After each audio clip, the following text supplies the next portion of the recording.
It was an ordinary Tuesday morning, the kind that slips through your fingers without notice. The sun was shining, the birds were loud, and my back ached the way it always did when the weather changed. I had gone to the pharmacy to refill my blood pressure medicine and pick up a few things: vitamins, a pack of tissues, and a little chocolate bar for myself. I wasn't expecting anything unusual, but life has a strange way of turning the most mundane moments into the most unforgettable ones. When I returned home, I noticed something odd right away. My daughter-in-law, Emily, was sitting in her car parked in the driveway, her hands gripping the steering wheel tightly. She didn't notice me at first. Her eyes were red, her face pale, and she looked as if she had just seen a ghost. "Emily," I called gently, walking toward her. She jumped, quickly wiping her face and forcing a smile. "Oh, hi, Mom, you're back early," she said, stepping out of the car and closing the door behind her a little too fast. "Early? I've been gone for almost an hour," I said, frowning. "Are you okay, dear? You look upset." "I'm fine, just a headache," she replied, brushing me off. But something wasn't right. I could tell she was hiding something, her voice trembled, and she kept glancing at her phone like she was expecting a message she didn't want to read. I decided not to press further right then. "All right," I said softly. "Come inside and rest, I'll make you some tea." She nodded, following me in. As she walked past, I noticed her purse was clutched tightly to her chest as though she was guarding it. Inside, she excused herself to go upstairs. I went to the kitchen, put on the kettle, and tried to brush off the uneasy feeling creeping into my chest. But it didn't go away. Something about Emily's behavior felt off. She was usually cheerful, always humming while helping me around the house when my son, Daniel, was at work. A few minutes later, I went upstairs to call her for tea. The bedroom door was closed, but I heard muffled voices inside. At first, I thought she was talking on the phone until I caught a name. "Please stop calling me," she whispered urgently. "I told you I can't do this anymore, he'll find out." My heart dropped. Who was she talking to? I didn't mean to eavesdrop, but my curiosity got the better of me. I leaned closer and heard another line that made my knees weak. "No, I can't meet you today. His mother is home. If Daniel finds out, everything will fall apart." I stepped back, trembling. My hands felt cold. Could it be what I thought it was? Was she seeing someone else behind my son's back? I quietly went downstairs, trying to steady my breathing.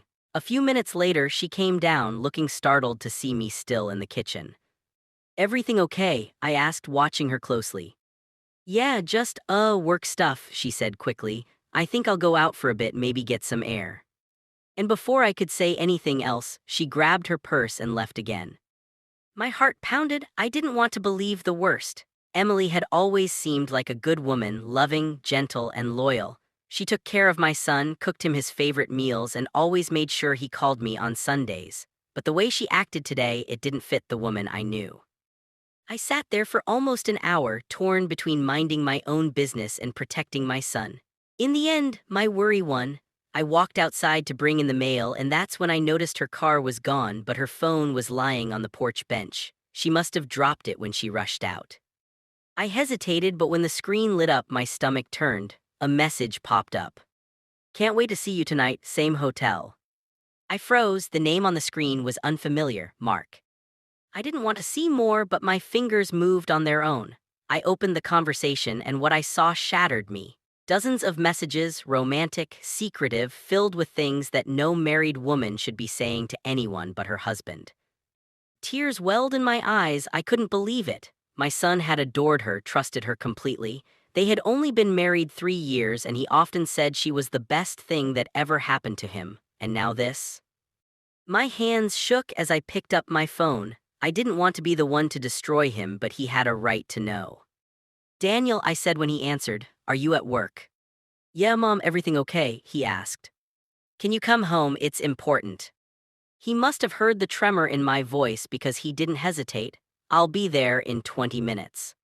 When he arrived, I told him everything slowly, gently. I showed him the messages. His face drained of color as he read them. "She told me she had a headache," he whispered bitterly. "Said she was going to the pharmacy later. I guess I know where she really went." He sat there in silence for a long time, then stood abruptly. "I have to talk to her," he said, his voice cold and determined. When Emily returned home that evening, Daniel was waiting in the living room. I stayed in the kitchen, my heart aching for both of them.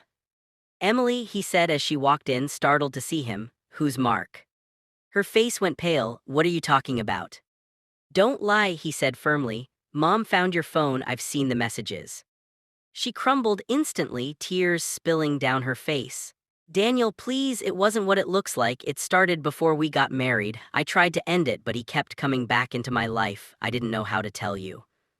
Daniel's jaw tightened. You had 3 years to tell me, Emily, 3 years. He walked out before she could say another word. It's been 6 months since that day. My son filed for divorce. It broke him for a while, but he's slowly rebuilding his life. Emily moved away. We never heard from her again.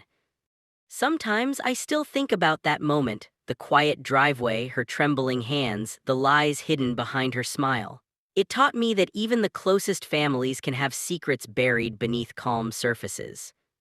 And as I sit by my window now, watching the evening light fade, I realize something else. Truth always finds a way to come out. No matter how deeply someone tries to hide it, it waits for the right moment, sometimes when you're just coming back from the pharmacy, holding a bag of medicine and a bar of chocolate, thinking it's just another normal day. But it never is.